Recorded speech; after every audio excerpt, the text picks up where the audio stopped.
Austria gave birth to some of the greatest and most influential musical composers of all time. Not only was the music memorable, but so were its audiences. Dr. Leon Botstein, the Leon Levy Professor of Arts and Humanities and President of Bard College, and music director and principal conductor of the American Symphony Orchestra, reviews the work of Austria's greatest turn-of-the-century composers, the origins of the Society of Friends of Music and the Musikverein, and how people connected with the music they were hearing.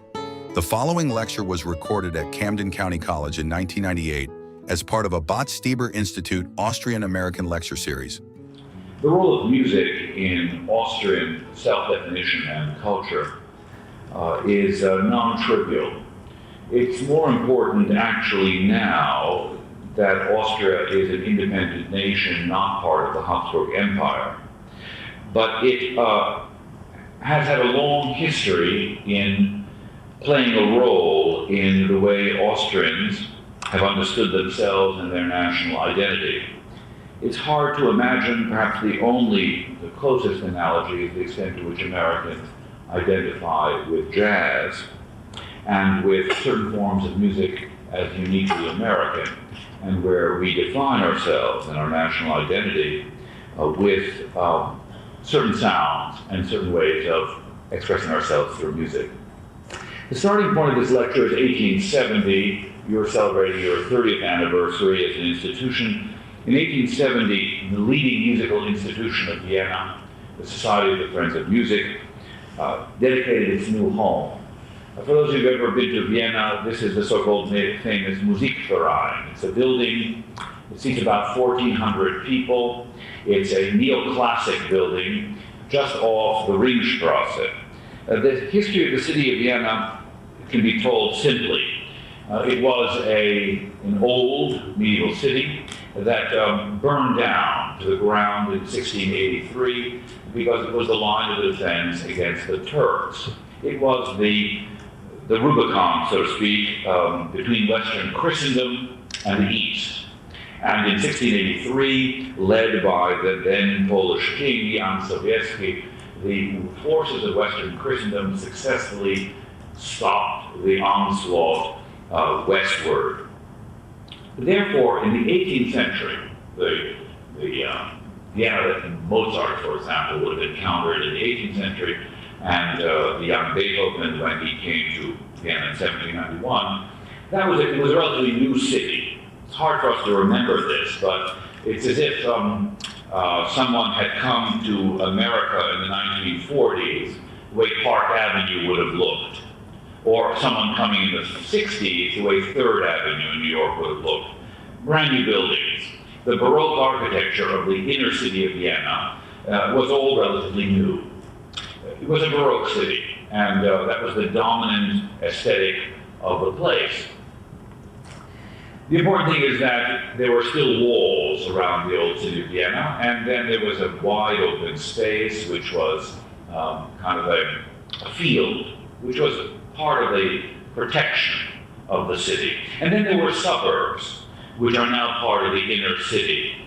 It's hard again if we take New York as the example. I don't know much about Philadelphia, but I do know a little bit about New York. There are the rivers that makes it a little bit hard to make a comparison. But many cities have an old city as the core, and then the city grows around it.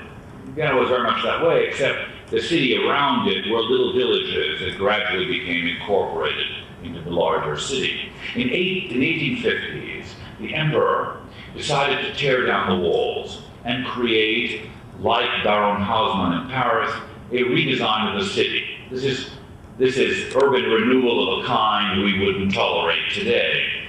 By fiat, they simply tore down not only the walls, but lots of old Vienna. And people complained about this, but it wouldn't be possible today. Historic preservation would make such bold strokes impossible. The closest analogy is that madman in Romania, Ceausescu, who tore down most of Bucharest, old Bucharest, to create a big boulevard for the victory of socialism, a little bit prematurely, and then a massive palace for himself, which eventually would be a tourist attraction. But these kinds of building projects, massive building projects, were not unusual in the 19th century. And part of the building project was the creation of public buildings, an opera house, a theater, a parliament building, although there was nothing for the parliament to talk about particularly, since it was not a democracy, but had the appearance of a marginal democracy with limited voting rights, and a city hall, and eventually the new university, the stock exchange, as well as the war ministry, various kinds of things on this main boulevard, which is the kind which now is the Ringstrasse, for those of you who have tourist memories or ambitions to visit Vienna. Among the buildings, which was not a priority, but it was on the list to be built, was the home of this Society for the Friends of Music. Now, you understand that in the 19th century, being interested in music was just not an ordinary thing. You have to imagine a world without radios, without CDs, without any form of mechanical reproduction of sound. A world which was silent, except for the ambient sound of the street, or of nature, if you will, and also sounds you made. Music had to be made, be created by people in the home, primarily, and also in public places.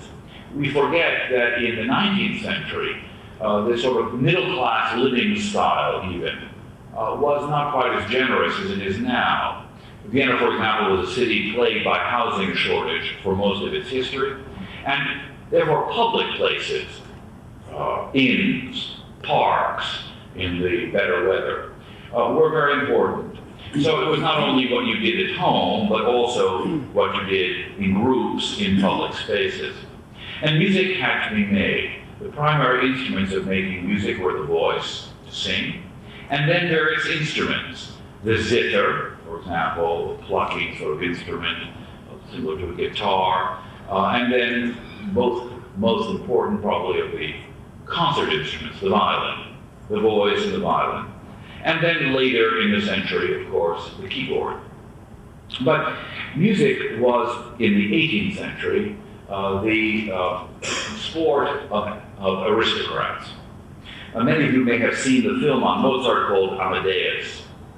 A greater travesty of history was never put forth by Hollywood. But among the crazy nonsense that the film puts forward, apart from a ridiculous portrait of Mozart, was the notion that the emperor at the time and the aristocrats were kind of buffoons, guys wearing medals, who were really just, there was no reason. They were like Prince Charles today. But they weren't like Prince Charles today. And there is a big mistake to be made when we look at modern day, let's say, British royal family, the Duke of Windsor, for example, who is not only stupid but evil, and you compare him to, let's say, Joseph II of Austria. Now, I don't have particular nostalgia for the Habsburgs, but the late 18th century Viennese aristocracy, early 19th, was not merely the hunting jockey club aristocracy that we now see in Europe, that has few redeeming purposes. They were truly cultivated people. Haydn's patron, Nicholas Esterházy, the leading nobleman of Hungary, played the baritone, which is a kind of cello, very well. Crown Prince Rudolf, the brother of the emperor, who was a patron of Beethoven, was the dedicatee of the triple concerto. He could play the piano part in the triple concerto. The various counts whose names are on the dedication pages of Beethoven's sonatas actually could play the music. Bill Clinton's saxophone is a very dim reminder of this tradition. So the monarchs, including Maria Theresia, the great Empress of Austria, was musically literate. Our current politicians are barely literate in anything, much less music. And the great Viennese satirist, Friedrich Schoenberger, who actually spent some time in America, once said that a truly literate person is first literate in music and then learns how to read. something I happen to believe is true. But in any event, the late 18th century Austrian aristocrat, or Habsburg aristocrat, Viennese aristocrat in particular, did prize musical literacy as a sign of his and her social station. The picture, therefore, of Joseph II, Leopold, trying to play a ditty by Mozart and stumbling around is total nonsense. In fact, Frederick the Great himself wrote music, the Prussian king. In the 19th century, beginning with the Napoleonic era, when Vienna was invaded by Napoleon twice, these aristocrats' budgets began to shrink, and they couldn't support their own orchestras. So they got together and decided to say, well, we would like to have a musical life for our own entertainment. They were not talking about public concerts, really. They were talking about their own entertainment. So they got together and created a society for the propagation of music. And this society was very much funded, in addition, by a small elite of Jewish bankers in Vienna. Now, in the 18th and early 19th century, the right to live in Vienna, which was restricted for Jews, was limited to a very elite group of court Jews who were very wealthy and very cultured. And they participated with these aristocrats to create the society. The Society of Friends of Music eventually created the conservatory, the leading teaching institution of music in Vienna, the major concert hall, the major concert series, the major library and archive, and the leading mixed chorus of the city of Vienna. And this institute was founded in 1812. In 1870, it moved into its new home, just off the Ringstrasse, in a magnificent building built by the Danish architect Theodor von Hansen, in a kind of neoclassic temple. Interestingly, we make our banks look like temples. Now, the reason is to try to convince the public that virtue resides in this temple. It looks like the Delphic oracle. It's the source of truth, although speaks in forked tongues and riddles, and also is supremely honest and is divine. It's, of course, a bizarre way to hide greed and dishonesty. But the notion of a classical temple was very appropriate in 1870 for the musical culture, because by 1870, the city of Vienna had come to consider its own musical past, that of Haydn, Mozart, and Beethoven, the moral equivalent of Athens in the 5th century. So the classical symbolism for the tradition of music making was considered a kind of essential tribute to the greatness and the centrality of music in the city's life. The notion that the Viennese were specifically musical is a very old one, that the people of the city had some kind of genuine musical instinct that other people didn't have, which I'll come to in a moment. 1870 was also the 100th anniversary of the birth of Beethoven, and there were big Beethoven celebrations in Vienna surrounding the dedication of this building. This building, by the way, was financed partially by a lottery, which is interesting all its own, and opened with great fanfare. What's very interesting is that the building's dedication marks a change between an older tradition of music making and a new one. The older tradition, which existed between 1820 and 1870, was of an amateur tradition. Consider soccer or baseball. Most baseball fans are people who've tried to hit a ball. That doesn't mean that they actually were on a real field. They've been in some sand lot. They've been playing stickball in the urban streets, punchball, various versions of baseball with bases and pitchers and outs and innings, the basic requirement. The madness which Europeans and South Americans deal with soccer is a function of a sport which most of the people in the stands have had some first-hand experience dealing with. They kick the ball around. And therefore, they're tremendously admiring of the professionals. The same goes for tennis. People who watch tennis avidly are, in fact, also tennis players, which is why the tennis players have Nike written over their shirts and their socks and their glasses. They're selling something to the consumer public. The public isn't interested in tennis because Mama told them to be interested in tennis.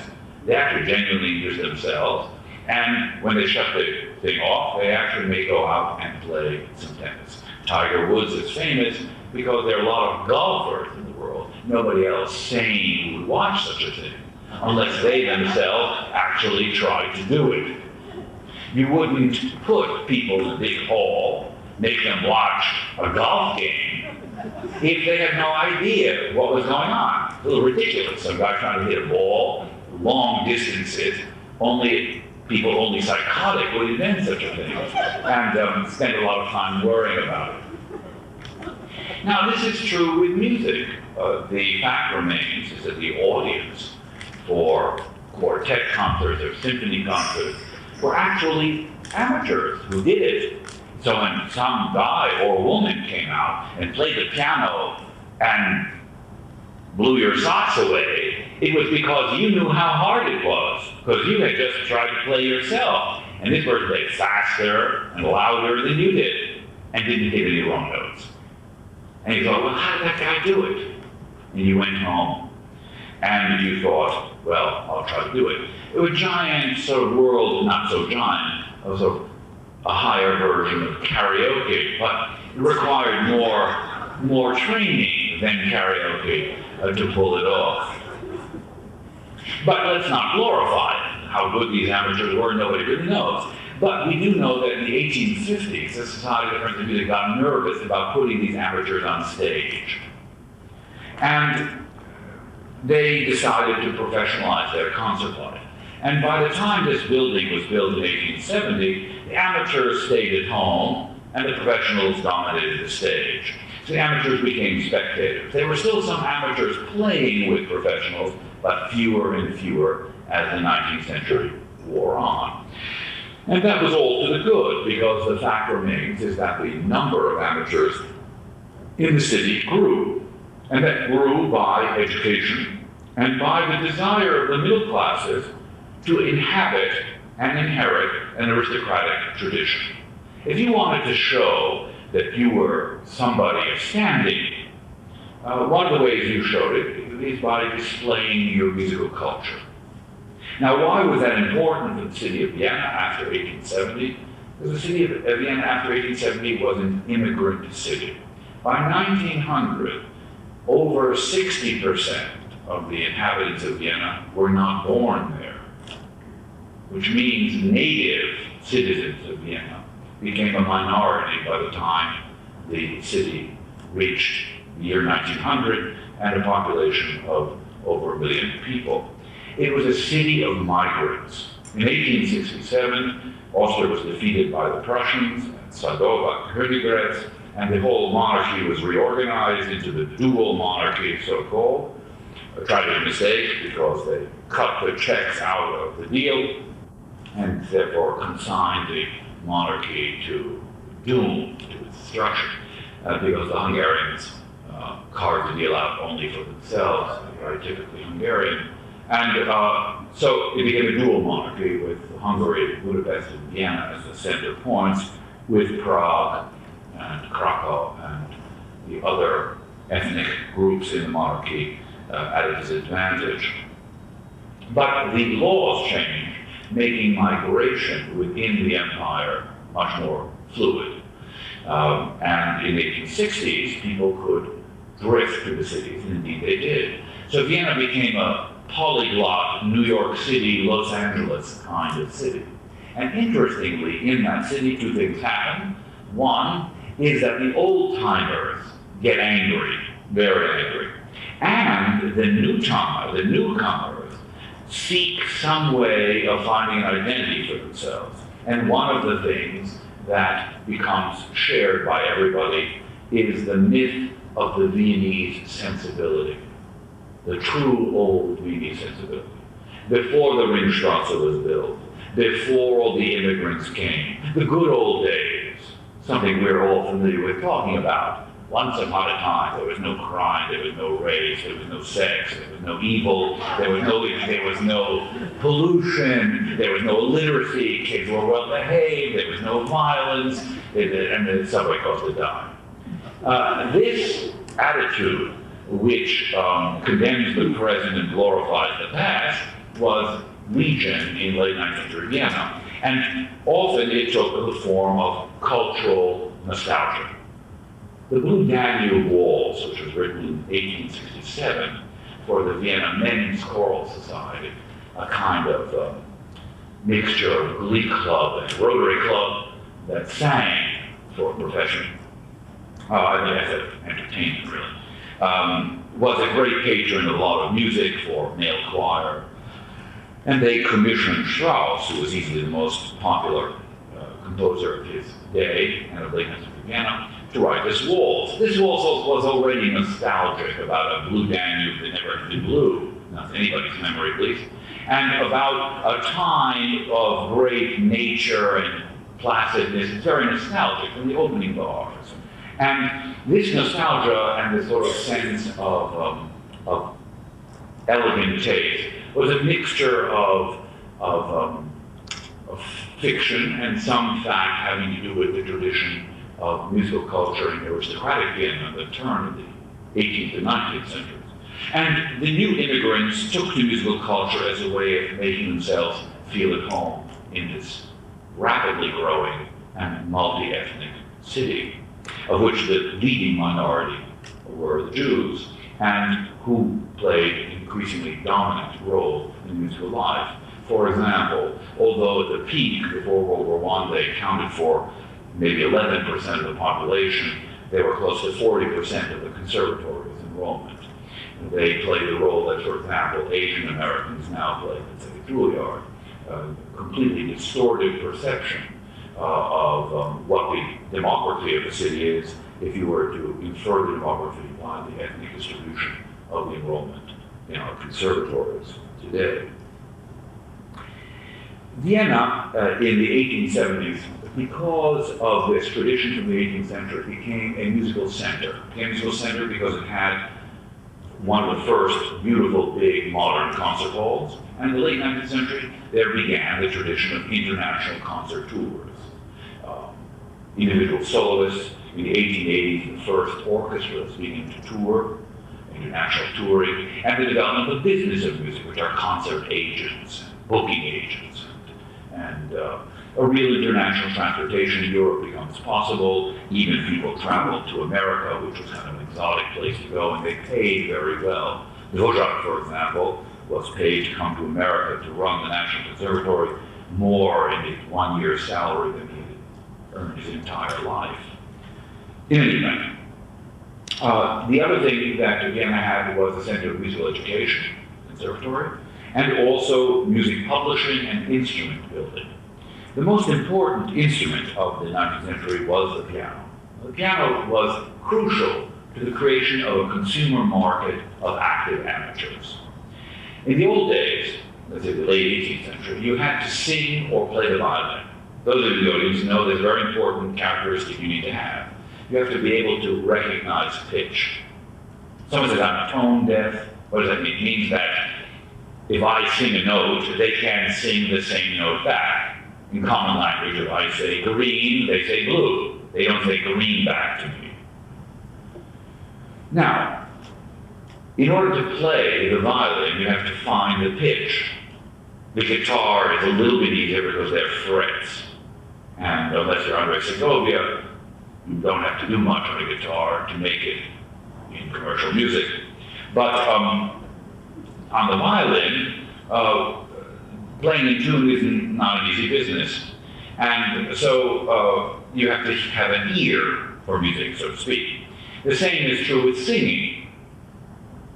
The old pianos, I said the piano that Mozart had, Stein, which was really not a piano, it was a forte piano, he had to tune it probably every day.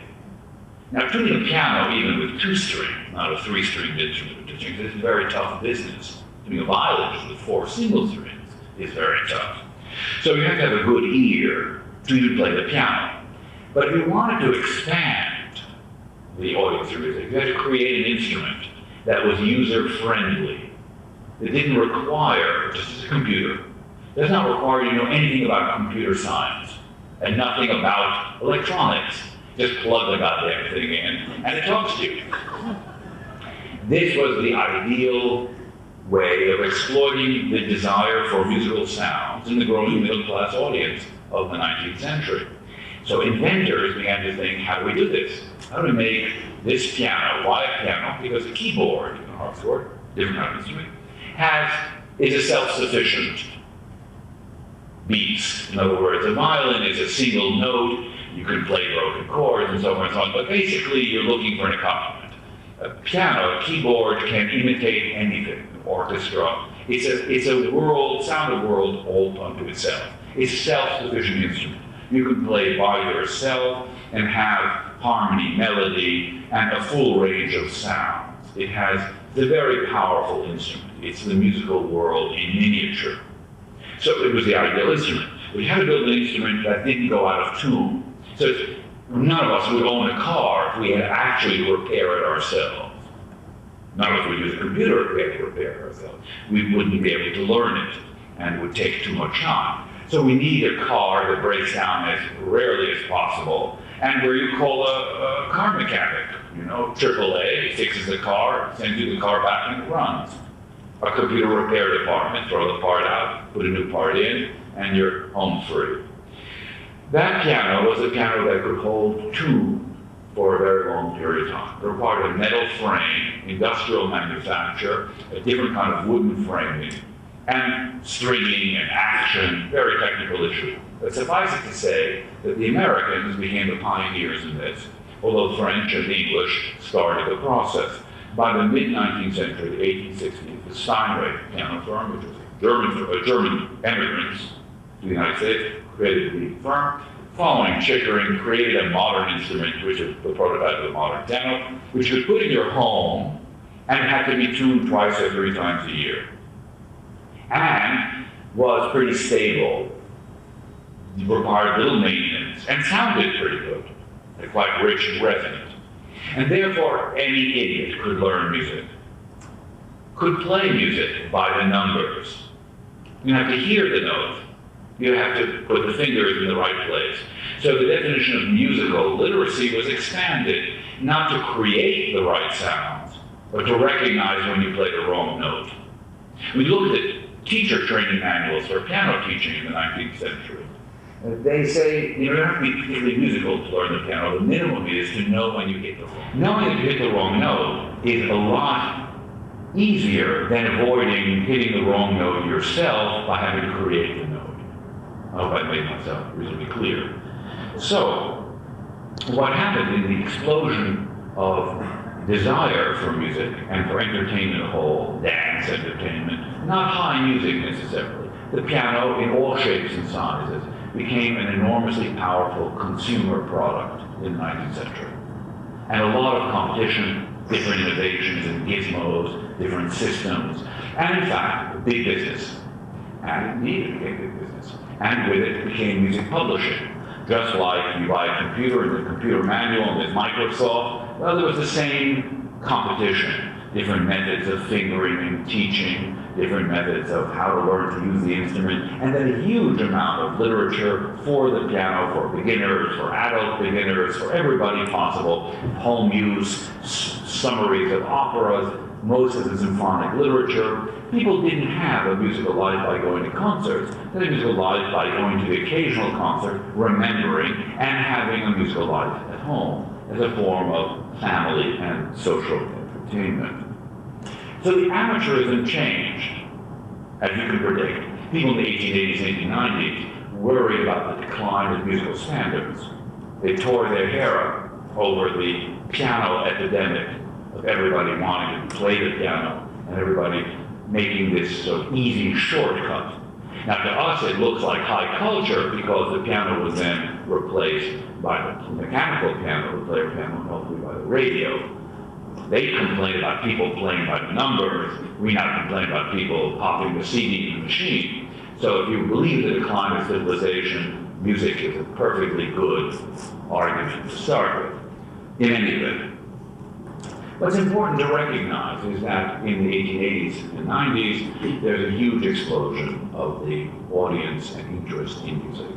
Vienna becomes a center of music publishing, becomes a center of concertizing and music education, and it becomes the home to leading composers. The leading composers who lived in Vienna in the late 19th century were Brahms, who came from Hamburg originally and settled in Vienna.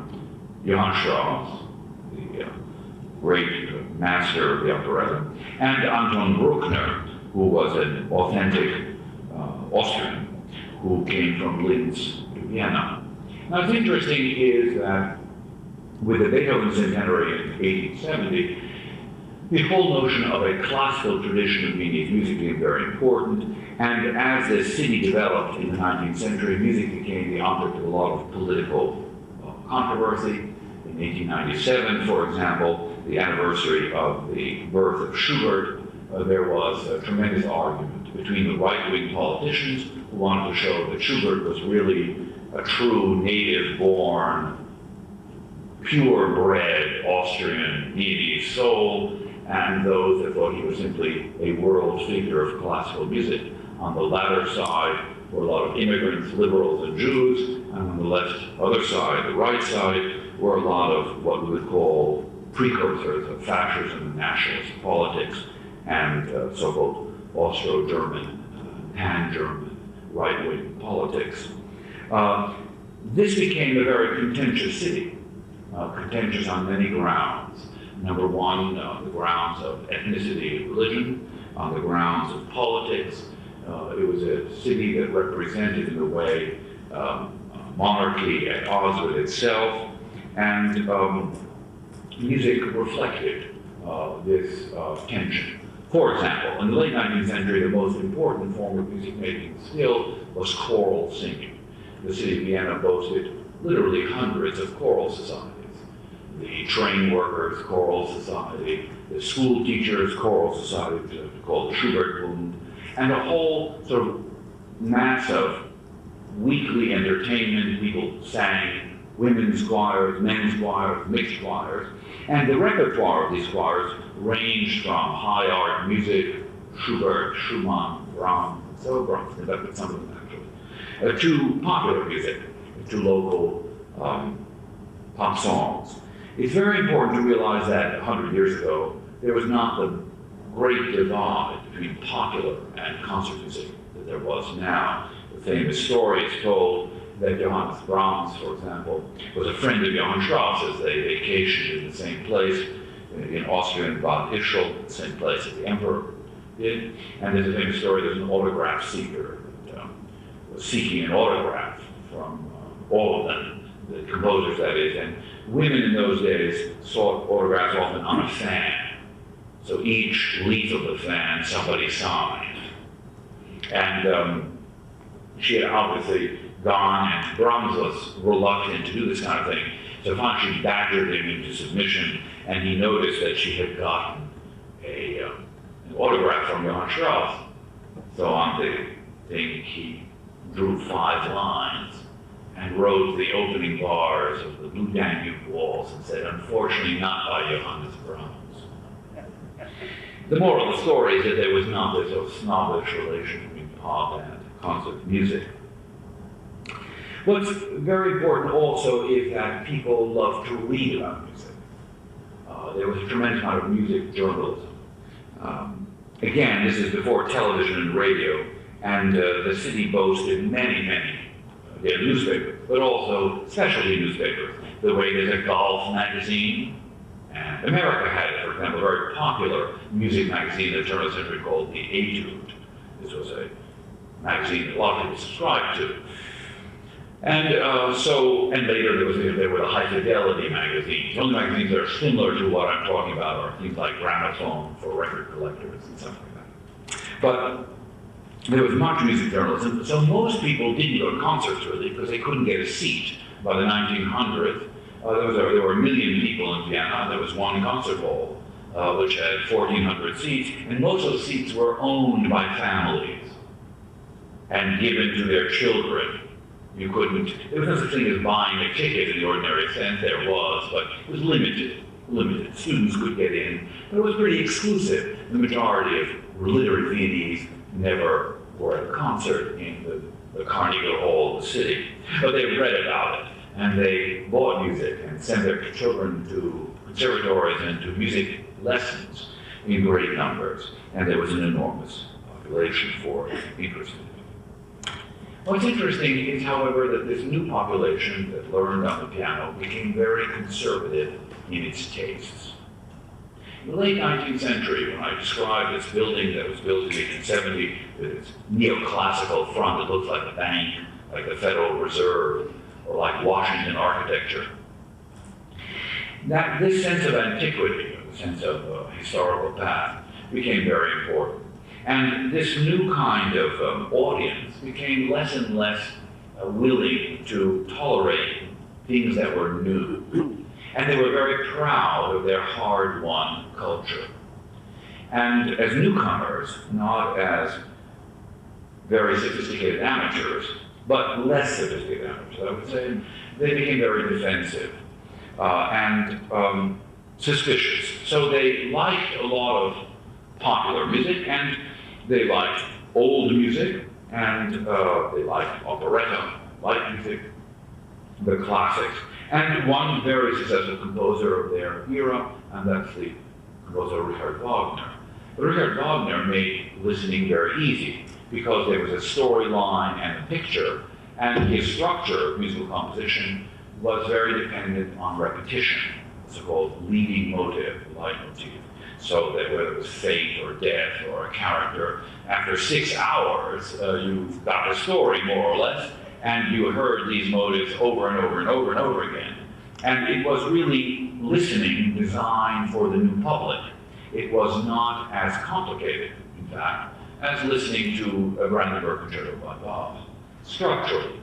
But his attitude to writing music made sort of descriptive narrative music, the kind of movie music we now hear, plausible. And many people actually went to concerts or listened to music to create what we now get naturally on television and in movies, which are visual daydreams over time, structured by musical experience, by an artificial time. We would read a novel or a mystery story, you get engrossed. The mystery story may take place over 10 years or a year, and you've only spent 1 hour reading it.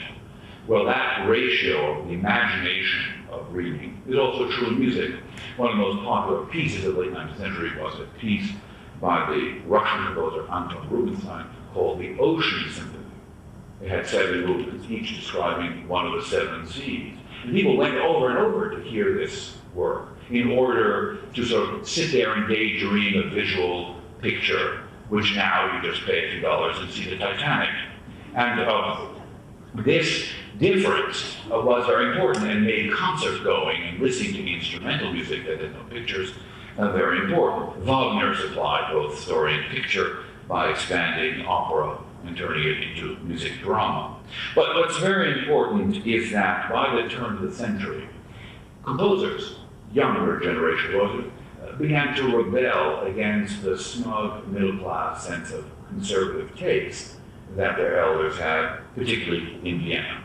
If you combine the sort of urban sense of we're Viennese, although we just got here, and we truly are true Viennese because we can tell musicality, we're uniquely musical, and we have very good taste, we know what good music is, and then a younger generation began to challenge this smug middle class, I would say, cultured aristocracy of the late 19th century. And the person most aggressive in that challenge in the first instance was Gustav Mahler, who studied at the Conservatory in the 1870s, then returned in 1897 as conductor of the court opera, and began to teach them how it really should be. He was the first person, for example, to turn the lights off in an opera house and make it dark. In the old days, in an opera house, not so much to see everybody else. The important thing about the audience of the 19th century is unlike buying a ticket to Abe Fisher Hall or Carnegie Hall, except in a subscription series. Maybe the Academy of Music, for example, if you're a long-term subscriber of Philadelphia Orchestra, you'll know who has the seats next to you and who has the seat behind you. But in reality, most concert going is an act of joining a community that is only created by the act of a concert. You don't know the people external to the concert experience. That wasn't the case 100 years ago. People knew everybody in the hall. They knew everybody, and they knew most of the people. There was a social event. What happened on stage was relatively minor, and the students in the back always were annoyed by this in Vienna, and because there were people sleeping or snoring or talking while the concert was going on. And the opera, they were waving at each other. Mahler didn't like this. He thought music was a serious business, somewhat akin to going to church, and shut the lights down, made it very hard for people to smile and preen and wave. And it became dark, and they didn't like it. The Viennese, contrary to their conceits, are themselves very conservative and less know about what they think they're the holders of a flame of than they really do. There's no worse advertisement in a way for the Viennese tradition of music than the Vienna Philharmonic, an organization for which I have little affection, and the great orchestra that it may be. But the notion of this sort of conceit of superior musicality, Mahler was not terribly impressed. And he also ran into trouble with the musicians. He had different ideas of how this all should be done. In Vienna, for example, all the Wagner operas were done with cuts. You restored the cuts. He reorchestrated part of the Beethoven Ninth Symphony and played their Beethoven, although Beethoven wasn't Viennese, the way he thought it should be done, and they were not amused. And then his own music, which is filled with parody and sarcasm and breaks the back of sentimentality and the kind of self-satisfied, smug sensibility which he found in Vienna. It is also true that Strauss, Johann Strauss, whom he admired, Mahler admired, was also very sarcastic and poked fun. And the Viennese have a long tradition of poking fun at themselves.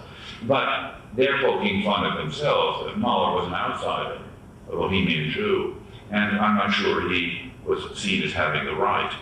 He became the focal point of a group of younger composers, Zemlinsky, Schoenberg, and one of Schoenberg's pupil, Alban Berg and Anton von Weber, who really developed a modern style as a reaction to the smug conceits of the Viennese world into which they grew up and the world they discovered.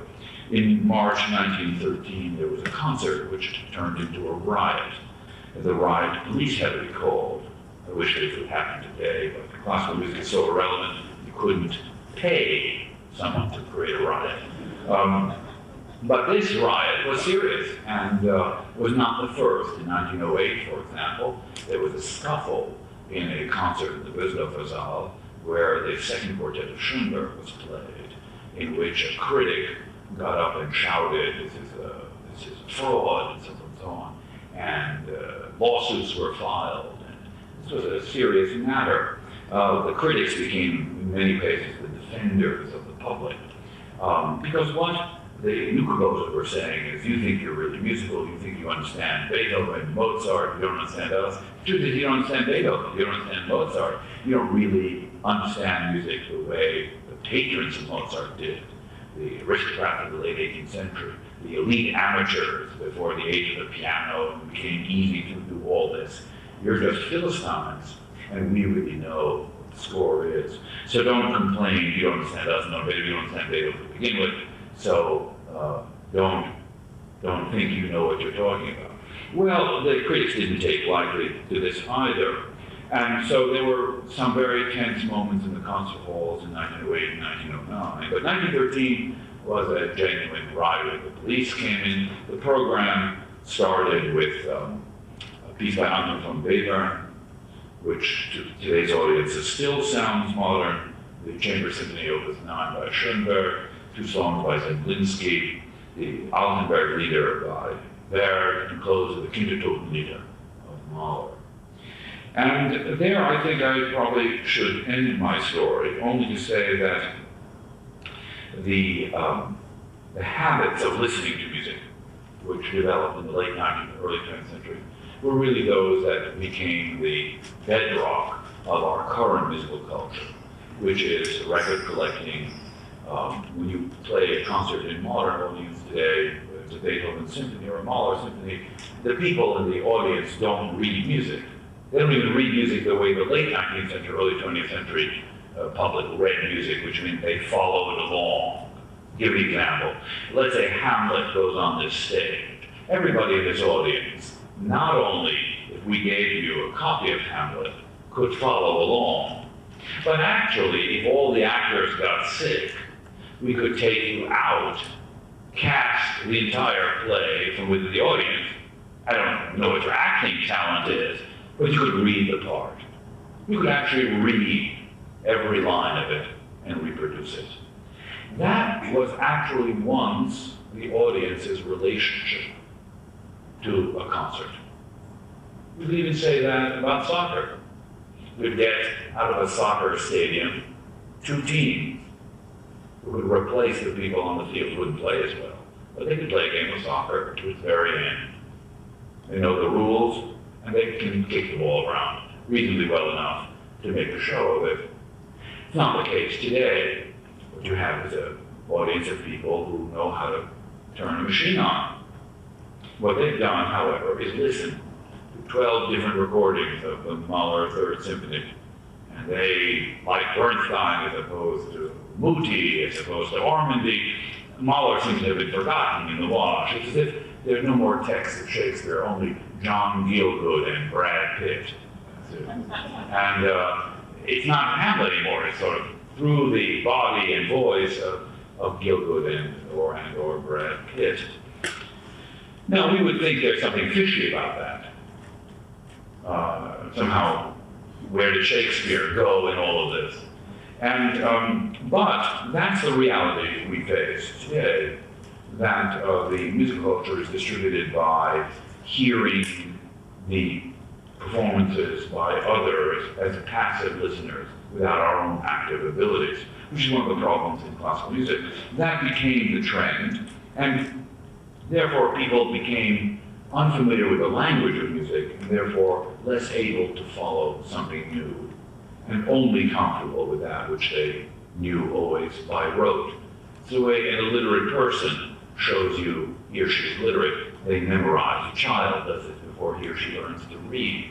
You read Cat in the Hat enough times, they act as if they're reading it, but they memorized it. And that's our listening audience today. And the beginnings of that were visible already in the beginning of the century. It's not technology that changed the world, but a gradual development of technology and culture. The first radio was the piano, the modern piano. And it was used in a way which made it easier to convert to phonograph and to records and CDs. The advantage, of course, is that now the audience is familiar by rote with a lot of music, but it makes the case for new music harder. And that explains why modern music has had a different career than that of modern art and modern architecture and modern literature. Because we can live in modern houses, we can work in modern design, we can actually come to adjust modern senses of aesthetic design. We don't misunderstand the language of abstraction, we can get used to it. The same as with modern language because we're literate. But in music, innovation and change has been harder to put across.